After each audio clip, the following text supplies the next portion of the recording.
Welcome back to another recording of the Elevate Media Podcast. I'm Chris Anderson, your host again, as always, but another new great guest on the show today. We're going to be interviewing Austin McMillan. He is the founder of Flywheel Financial, where he helps business owners scale with financial clarity, build lasting value, and he also believes that healthy businesses create healthy families.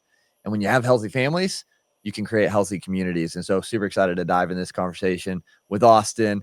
We were chatting a little back in the green room. We're both fans of Dan Martell, trying to get Dan on the podcast. So Dan, if you're listening to this, I know you probably listen religiously to the Elevate Media Podcast.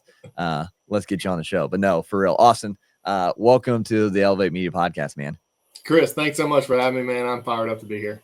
Yeah, absolutely. Super excited to hear more about your story, about your business, and you know, how we can elevate our lives and businesses through that. So I tell people I have to like dive into the deep end to really know if I love doing something or not love doing something, you know? And so really it's been a journey to kind of get me there, but I'm a huge believer of the Lord never wastes a single minute of your life. You know, he's always teaching you something and kind of directing you down a path to ultimately allow you to provide value to people. And so really it started after college. I went on board with a landscape company actually that was just purchased by an investment group. And they were on the traditional 5 to 7 year flip, right? Buy it, grow it, then sell it to the next, PE firm or whatever. And so I got to kind of be a fly on the wall during that experience. I was there for 7 years and just got to be a fly on the wall to understand like how they were evaluating businesses to go buy. So in the 7 years we were there, I think we acquired 12 different small landscape businesses to kind of grow into that space. Yeah. I got to really see the acquisition side. I was on the financial side doing purchasing and buying a lot of stuff. And so I just got to be a fly on the wall and understand what that looked like. And so that's really what kind of like let me fall in love with the financial side of business. I was already a math person. I knew early on in school, I was like, I hated kind of everything else in school except for some math because I just naturally was kind of good at it. You're a special person then. And so some of those things just started making sense to me, especially as I got in the business world. Yeah.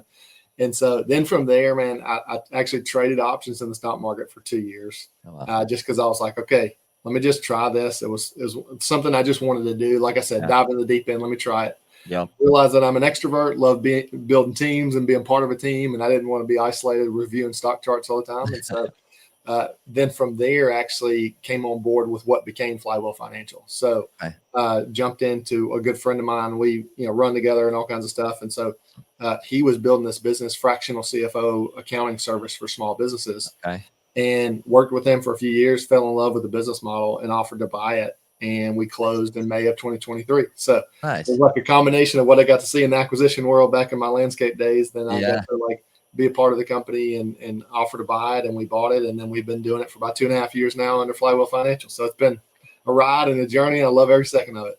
Yeah, that's awesome. So you're coming in and helping businesses with their bookkeeping and taxes. Is that correct? Or kind of explain a little bit what Flywheel does? Yeah, for sure. So basically we realized that so many small business owners get into business and they hate finances and they hate the accounting side and the back end work that it takes to actually produce the scoreboard of their business, right? Which is the financials. And so we try to take all of that stuff off their plate. So yeah, we do bookkeeping, payroll, bill pay, everything that would take from an admin and accounting standpoint to just make sure their finance side of their business is running well.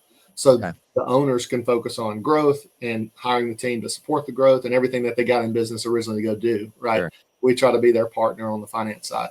So really that's what we do. The only thing we don't do is year-end tax. So we don't do like year-end business and personal taxes. So basically what we would do is hand deliver their finances directly to their CPA of choice when it comes into tax filings and that kind of stuff.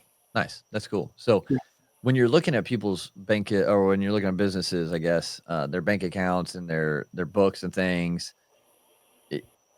like, how does that work to, make sure things are running smoothly? Because their accounts could look good, but their books might not, or vice versa. How do you kind of navigate that with them to help them say like, hey, we need to be looking at this, so we're hitting the correct margins? Yeah, so we have a whole onboarding process for that. So number one, during onboarding, we just got to say, okay, let us make sure everything's accurate, at least year to date, and we can go multi-years back to kind of see trends. Sure. But the first and foremost, we got to make sure the data is correct, right? So that's the first thing we do. Yeah. And then once we do that inside of that onboarding, actually we build out a little form that we send to owners to say, let us know what your long-term goals are. Regardless of finances, let's just understand where you want to go as a business owner. Right. So now once we know that, we can back in your long-term goals into what we're seeing in your finances month over month over month over month to say, hey, are you on track or are you off track based on what you've told us that you want to accomplish in life through this business, right? And so from there, that's how we back into what we call like owner metrics or KPIs for these guys. Yeah. So a lot of times, a standard bookkeeper, they're just going to feed you a P&L and a balance sheet, give you a thumbs up and move on to the next month, right? Gotcha. And for us, what we try to do is obviously you get those reports, but we try to condense all that down into your key metrics that are like needle moving metrics for the business. And that's unique to you as the owner based on your goals, right? And so the best way I can describe it, the analogy I give is that like when you're a football player on a football field, you could care less about what the other team's average yards per play on their running game is, right? But all you need to know is the critical data that you look up and see on the scoreboard, which is how much time's left on the game, who's got the ball, what down is it, who's ahead, right? So there's like critical data that you need to know as a player, and we try to do that for business owners in their business. Gotcha. So yeah, what does that look like as you say critical data? What is that critical data? I know it could probably be different for everyone based on their goals, like you said, but is there like a norm of, or you see a lot of like, this is the metric that everyone should kind of be looking at as a business owner? It's a combination of both, but we start with ideal profit target, right? So like for us, and I try to, is in really any business world, people love bragging about revenue. Sure. But the sad part about revenue, it's like, it's a vanity metric, right? It means nothing if you're taking home nothing, right? Yeah. And so the big thing we try to focus in on, what is your profit and how do we get your profit margins healthy?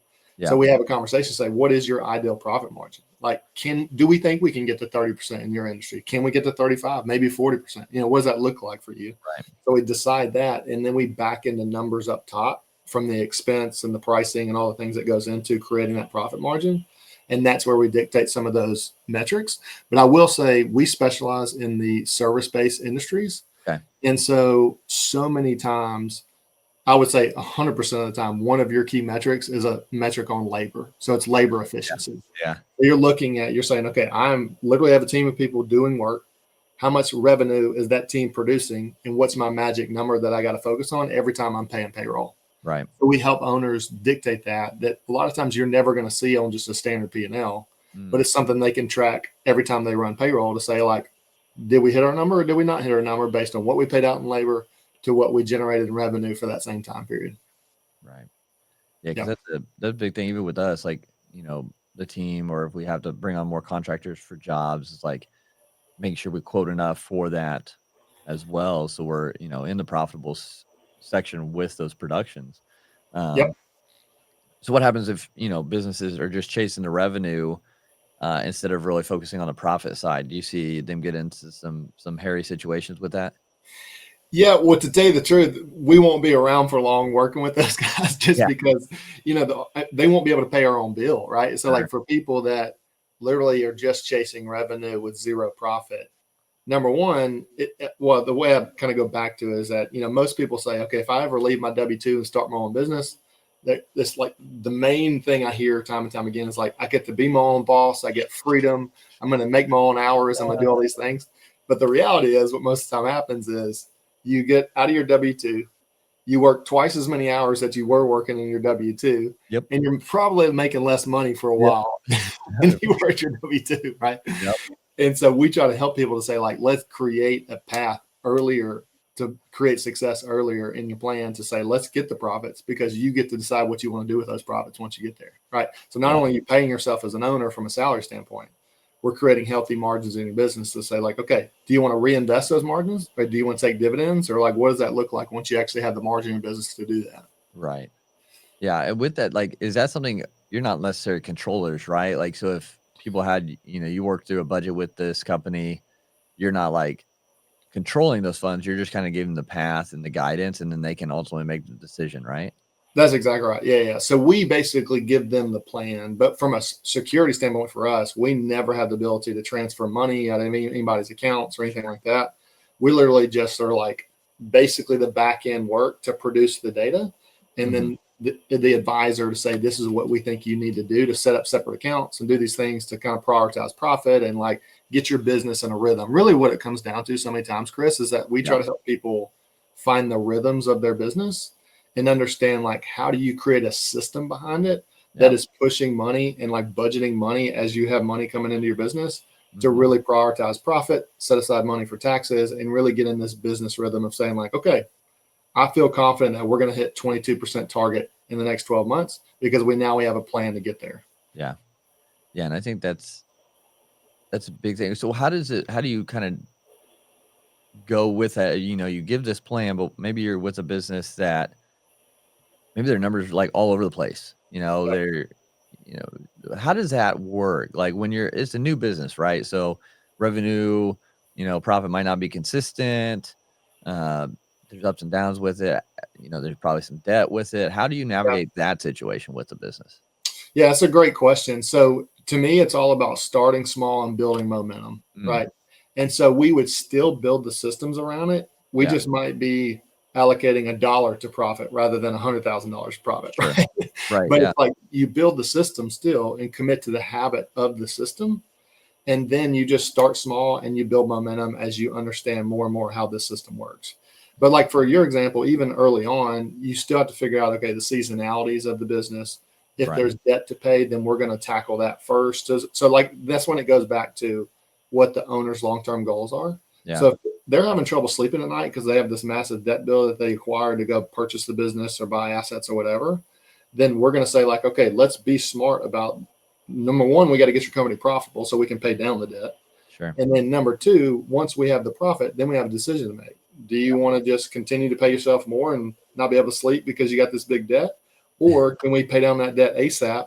And then once we do that, now you have the even bigger margin to pay from cash standpoint. So really, and one of the big things we have conversations time and time again, Chris, with people is that when you first get into business and you're not normally a profit and loss and balance sheet type guy, Yeah. you might immediately think that whatever you see as your profit on the bottom of that P&L is the money that you're going to keep. And that's not true because there's a whole side of the balance sheet that the profits of that business now has to pay down debt and anything that you owe from a liability standpoint. Yep. That ultimately create the cash that's left over at the end, right? So there's a big difference between profit and cash, and we try to help people out with that as well. Yeah, I think, businesses can get so, I don't know, upended kind of because if they're not looking at these numbers and like projecting things and seeing that, because I mean, it can go quick if you don't like give it a place and you're not tracking it, like it can kind of just, vanish almost per se. Is there a level of businesses you work with, like they have to be at X revenue before you're able to help them, or how's that look like? Yeah, so our sweet spot to do the full-fledged accounting for people is typically, and once again, I say a revenue metric because that's how most people think about their business. Right. But it's between $1 million and $10 million in revenue is kind of our sweet spot. Yeah. And so for the very early startup phases, we actually created, so we have kind of two programs that we do. Our bread and butter is the full-fledged accounting. Let's handle all of it for you and advise you on what we see. Yep. And then the other side of it was really for anybody, but it can be for people early on before they hit that million mark, is to say, hey, look, we have an 8-week basically profit playbook is what we call it. But it's like 8-week sprint that I meet with you one-on-one for 8 weeks in a row. And that's when we build your scoreboard of your business. That's when we create your accounts that you need to start getting in the business rhythm of what we're doing. Then we do a full profit audit of like, are you pricing things correctly or are you not? Like, how do we adjust to understand what your margins want to be and then back into everything else? So we have a whole like 8-week program that we walk through with people. And really that whole thing that goes back to what I said earlier, Chris, is like building the foundation for them of the rhythm of their business to like start and get in the rhythm of doing those things. So it's a lot of fun. The scoreboard aspect of it, Chris, is so much fun for me because sorry, I can talk about this all the time. That's great. But the fun thing about to me is, so, if you think about financials, they're lag measures, right? So you basically perform a whole month and then you see those financials a month in the rear because you've already done the work and there's nothing you can do about to go back and fix it. Yep. So what we try to help people do, this critically important to see that so you can start seeing trends and where you need to start making changes in the future. Yeah. But we try to help people to say, what can you do that is a lead measure that's going to continue to, like, if you do this over and over again every single day, it's going to produce the profits that you want to see next month when you get your P&L, right? And so we try to help people do both of those things, not just get the lag measures on the finances, but we also help with the lead measures to produce those lag measures. Yeah, and I think that's important. I mean, I would say a lot of that's probably like outreach or the number of leads you bring in, the number of sales calls you have. Is that what you kind of see generically? Yep. So In we have kind of 5 key buckets, and this yeah, goes back into that 8-week plan I was telling you about. But the 5 buckets really, and you drilled it, it's leads. Like, what are you doing consistent to bring new business into your yep, business, right? So that's the first one. The second one is what we call onboardings, or like the first touch of somebody that just committed to the sale, right? You just made a sale. What is the first impression they're getting with your business, and what are you doing to make sure you're wowing the customer in that first initial segment that they're coming into your business? So yep, that's the second one. The third one is operations. So, like, what are you doing to consistently deliver that you promised you would deliver on for yep, whatever you're selling? So, how are you tracking that on a weekly basis, daily basis? We kind of figure out the cadence. The fourth one is cash. That's when it gets into actually cash management. Like, who's back due on payments to you? Why do you have somebody that hadn't paid you in 90 days because you've already paid your guys, you yeah, know, 60 days before then, right? So it's right, like making sure you manage your cash well. And then the fifth and final one, we call it the queen bee role, but basically that's the culture fit. And mm, that is basically says, what's the one thing that every single person on your team can do that's going to add the most value to your customers? yeah, And so a perfect example of that is if you have Chick-fil-A in your area, yeah, everybody knows kind of the Chick-fil-A restaurant. yeah, The yeah, common thing that everybody knows is everybody says my pleasure. It doesn't yeah, matter if it's Dan Cathy at the very top or the person in the drive-through line. They're going to say yeah, my pleasure. So that's kind of the queen bee role that they're doing to kind of create that culture. yeah. I think that's great. Is yeah, looking at those and bucketing those out. And I think like also important to look at too is like systems, right? And how are we doing these things? How are we filling these? How are we creating that culture? How are we getting the leads and having these systems in place? For you is having your own company and running that. Uh, what's a system that you used internally that maybe others don't that you seem to be really beneficial for your growth? Yeah, that's a fantastic question. So a system that we've put in place is our Monday meeting every single Monday morning. Mm-hmm. Everybody, all hands on deck, joins that Monday meeting, and we literally go over that scoreboard, right? So that's just a system of our company that's in the rhythm of our business, where everybody has a responsibility to update the scoreboard for whatever they're responsible for. That scoreboard literally toggles green, toggles red based on what we determine as a winnable game for that us what we want to see on that scoreboard. Sure. And then it really is this piece, the system behind it is we share the screen. We're all coming in on the Zoom meeting, and then everybody it's an accountability piece for people to see that scoreboard, right? So they Yeah. understand, okay, this is what it's going to take for our whole company to be winning. Who's lagging behind? Who's doing well? And it's Yeah. just like this piece where when everybody can see it, it raises the level of accountability for the whole team. So once again, that's something we had to build, right? But it's just Yeah. something that's just ingrained in our business now. So every single Monday at 10:30 a.m., everybody's on a call for an hour, and we literally dive deep on the scoreboard to see where we stand, and we adjust along the way to make sure that we're hitting the numbers that we want to hit.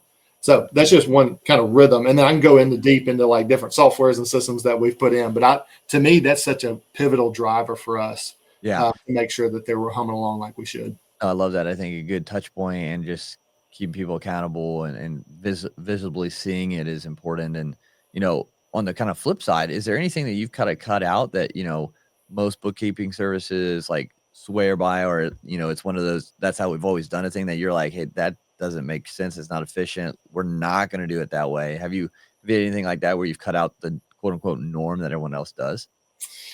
Man, that's good because here's one. I'll give you an example. Going Yeah. back once again, I'm just leaning into the scoreboard, but so many bookkeepers, really anybody in the financial space, love to leverage API automated connections into Oh, the yeah. data, right? So Okay. you're building dashboards and all these different things. Yeah. We do that to an extent for a lot of different things. But there is so much power on the scoreboard where someone literally goes and it's just a Google sheet, Chris. It's nothing fancy, right? It's a Google sheet with red and green colors that we put conditional formatting in. Hmm. And there is something so powerful about every single person on the team and their responsibilities typing in their number and seeing if it's red or green once they type it in. So everybody Monday morning before 10:30 has to go in and update the whole criteria of those 5 buckets that I just mentioned on that scoreboard, and it's a fully manual process. We could automate that 100%, but I chose not to Sure. because there's power behind somebody typing in Yeah. those numbers and understanding what that is. And on the flip side is when you try to automate things, there is the potential where somebody could be like, oh, well, that data's wrong. It Right. it didn't pull correctly. Yep. Then I'm like, well, if you have to manually put it in, you're going to cross check that the data's right, and you're still going to see if it's red or green, right? Yeah. And so there's power behind that from just a manual thing that we could have easily automated and reduced people's time to go do that. Yeah. I think that's good. And I like the manual piece, and just keeps people more accountable and tied to the result. They a little bit more um bought in, I guess, when they have to do it themselves and see like physically, like put it in like, oh, maybe that's not as good as it should have been, instead of just Yeah. kind of like setting and forgetting kind of thing. Yeah, Uh, that's exactly right. Yeah, so there, nobody's surprised when they yeah, show up on that meeting, right? Everybody has already been in there. They've typed everything in, so they kind of know exactly how to explain the situation if it's red, And yeah, so it benefits everybody, I think. yeah. I think that's a great thing to implement for sure, to keep everyone on the same page and accountable. Like I said, I think that's a huge piece of business, and just if you're a solopreneur, if you have a team, it's just accountability and discipline in yourself and what has to be done. And but kind of to shift a little bit with the conversation, bookkeeping, a lot has changed Yeah. in, program systems, all that. Is there anything that you're seeing people, or, you know, things that have been used previously as far as bookkeeping and metrics that you could say maybe is quote unquote outdated or not beneficial anymore, that you still see a lot of people using? Um, Man, that's a really good question.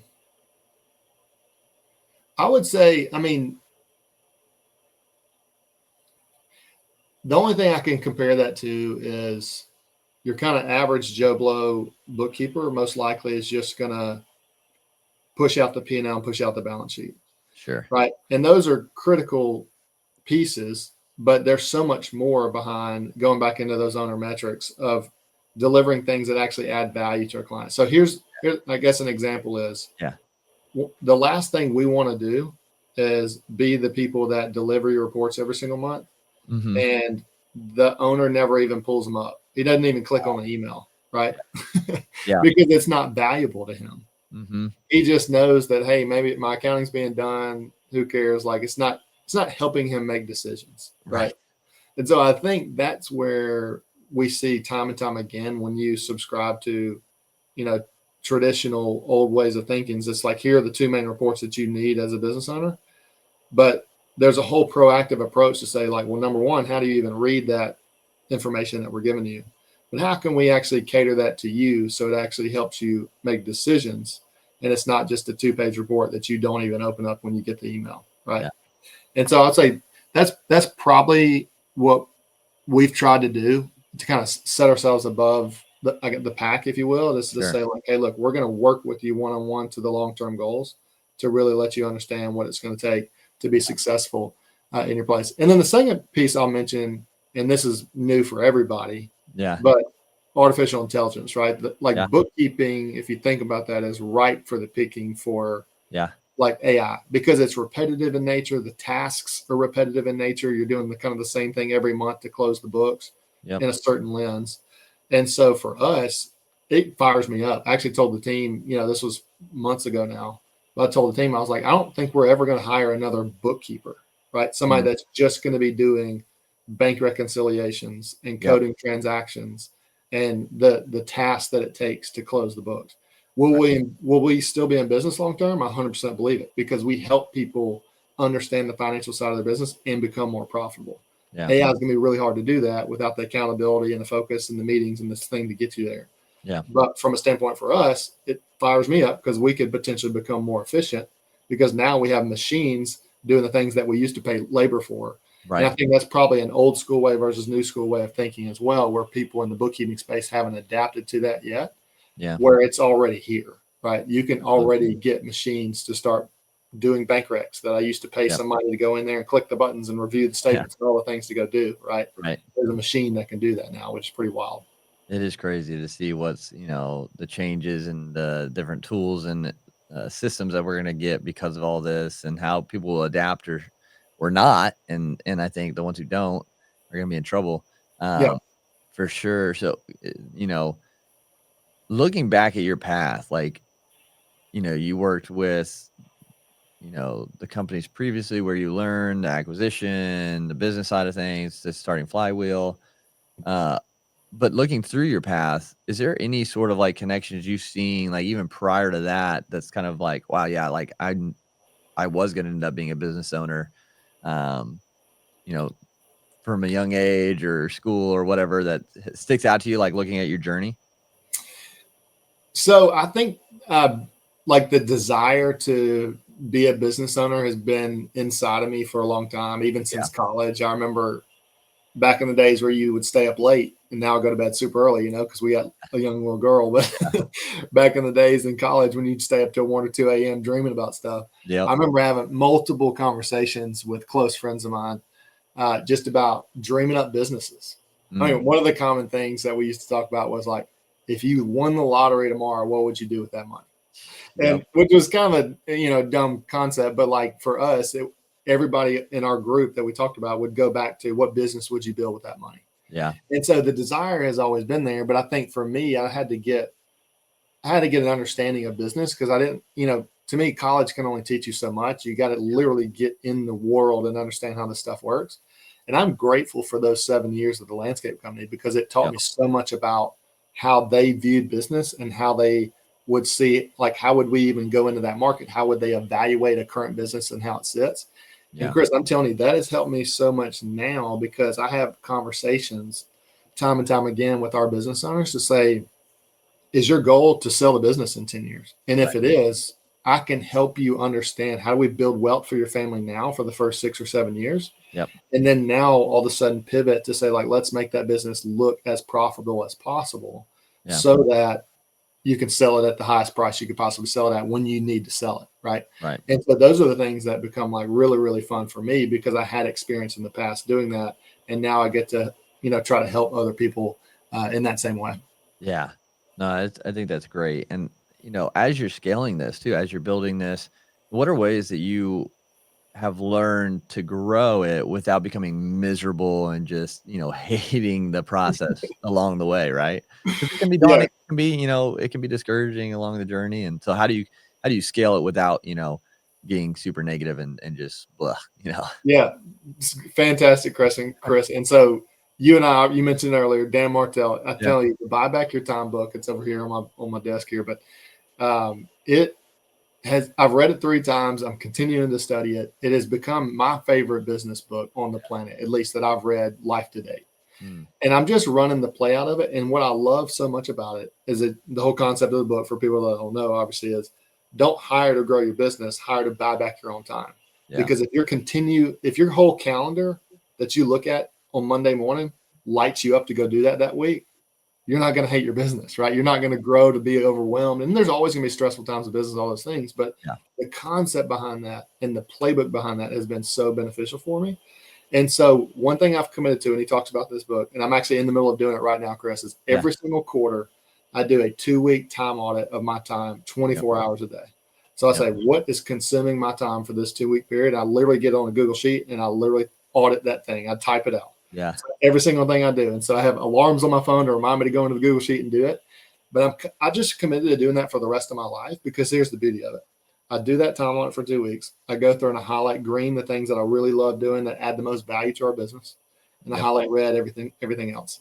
Yep. And that thing that I just highlighted, all those things that I highlighted red in that 2-week period, now become a job description for who I need to hire for. Right. Yep. And it has been so fantastic for me, right? So like, and we mentioned earlier before we started recording that his playbook in there is you have a certain rhythm or like not rhythm, but like ladder that you got to climb in business to like Yep. get yourself out of, right? Yep. So the first one was the admin side. So I followed the play in the book, and a year and a half ago we hired our executive assistant, and then the next one was out of operations. So I just hired our main CPA that came on board in May, and now I'm just on the next rung of marketing, and I'm just trying to learn and grow and understand. Okay, what am I doing in marketing that I enjoy or not enjoy? Let Right. me get the stuff I don't enjoy and let's hire for it now. Yeah. And so it's just been so much fun for me. But that to me has been the biggest key in not burning out or being Yeah. stressed or like so overwhelmed with the growth because you're constantly putting yourself in a position to win Yeah. and finding other people that enjoy the reds on your calendar that are also putting themselves in a position to win as well. For sure. And I love that. And I think, you mentioned burnout there a little bit. And what are some financial red flags that tell you someone's heading towards burnout?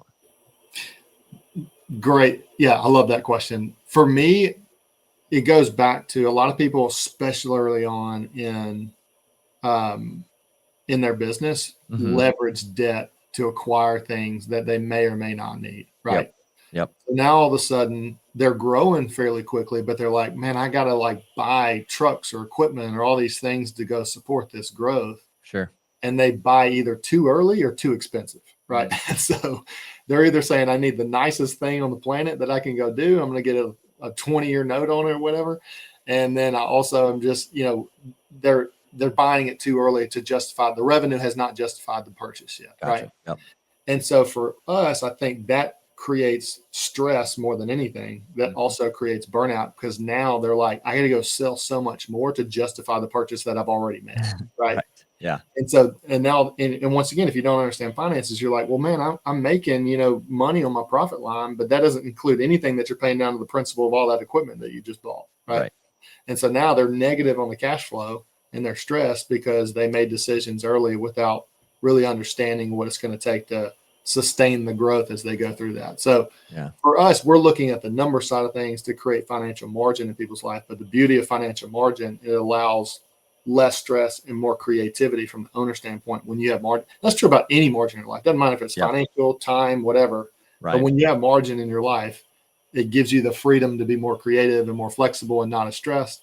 And so we try to help people to do that from a financial standpoint. For sure. No, I love that. That's awesome. So, about to wrap things up with some rapid fire questions. But first, I'd love for you to share, where can people connect with you, learn more about what you do, and get your help if they're in the right place for it? Yeah, I love it, Chris. So I'm on Instagram. That's kind of like the one platform I'm on. I'm trying to learn it, grow it, and just be super present there. And so that's really the best place to find me. My Instagram handle is Austin D. McMillan. But honestly, I'm just trying to add value to business owners on there. I'm just putting out, content as much as possible, just to think of, for business owners to see how we think about finances, how we think about structure or systems, all those things. So just trying to provide value there. And honestly, Chris, if anybody wants, well, we've actually created a PDF, a free gift that we want to give people that just shows people how do you set up your bank accounts from day one to prioritize profit. Awesome. There's a common book on there called Profit First. A lot of people probably heard of it. It's our version of it that's extremely simple to run. And so if anybody wants that, they can just find me on Instagram and just message the word profit directly to me, and we'll send that gift over to you. And hopefully it'll at least let you know what to call the banker and say, I need these extra accounts, and this is what I need to do to set up the rhythm behind it. It just walks you through that process. That's awesome. That's cool. Yeah. So make sure you get connected with Austin, take him up on that offer and learn those processes with it, and amazing gift there. So, Austin, this has been a great conversation. Excited for these rapid fire questions. So, what would you say is the most beneficial financial habit for people to start implementing in their lives? Allocating money once money comes in. That's the number one thing. That's the first step in our profit playbook deal, is to say as soon as money comes in, or you get in a rhythm of doing this in your business, you're pushing that money to put a portion of that to profit, a portion of that to taxes, and you have what's left over to actually operate your business on, because you have to prioritize profit. Yep. 100%. I love that. I love that answer for sure. What is something you've bought that's less than $100 that gave you a huge ROI in some way? Oh man. To me, most of the time, those are like courses. And so a lot of times I'm just trying to learn from other experts in the field. And so I bought a course. I'll give you a perfect example. I literally just bought this. It was a $97 course from a guy that was teaching tax strategy. Okay. And so I wanted to learn from him. I had been following him on social for a while. Yeah. And that's the next phase of Flywheel. And I know we didn't talk about this much, but that's the next phase for us, is that when we help people become more profitable, that means they're paying more tax dollars to the IRS. Sure. So now we help them become more profitable, but then let's have a tax strategy along the way to say, let's let you reduce that tax bill as much as possible through strategy. Right. Yeah. So I paid $97, got a course. It taught me a lot to get me thinking in a different way to hopefully add way more value to our clients down the road. Sure. Yeah. No, I love that. I think we can always keep learning, and sometimes you pay for like the easy button kind, or like the setup, right? Because there's so much out there, and just sometimes it's just the easiest is to get it all packaged together and like something like that. So that's awesome. That's right. was going to ask you about your favorite book that's really impacted you, but I think we know what that question is. So, Well, I have a few more. I mean, like I outside of would. Dan's book, what would you say maybe on money? Ooh, on money. Okay. I mean, there's a ton of those, but Yeah, Psychology of Money is yeah, obviously one of the more popular ones that are out there. Simple Numbers by Greg Crabtree is a fantastic, like basically lays out exactly from an entrepreneur standpoint how you should think about money and the flow of money in your business. And he talks a lot about the labor efficiency ratio. So both of those are two fantastic books to read. that's awesome.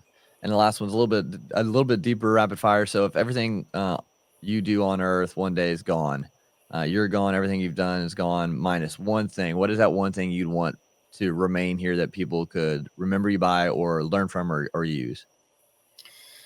Man, such a good question. I mean, my number one goal right now is for the people that are closest to me to respect me the most. It's not the people that know me from outside when I can ramp up my energy to go be a great person. It's the Yeah, people that when I have low energy and I'm a miserable person, they still really, really respect me.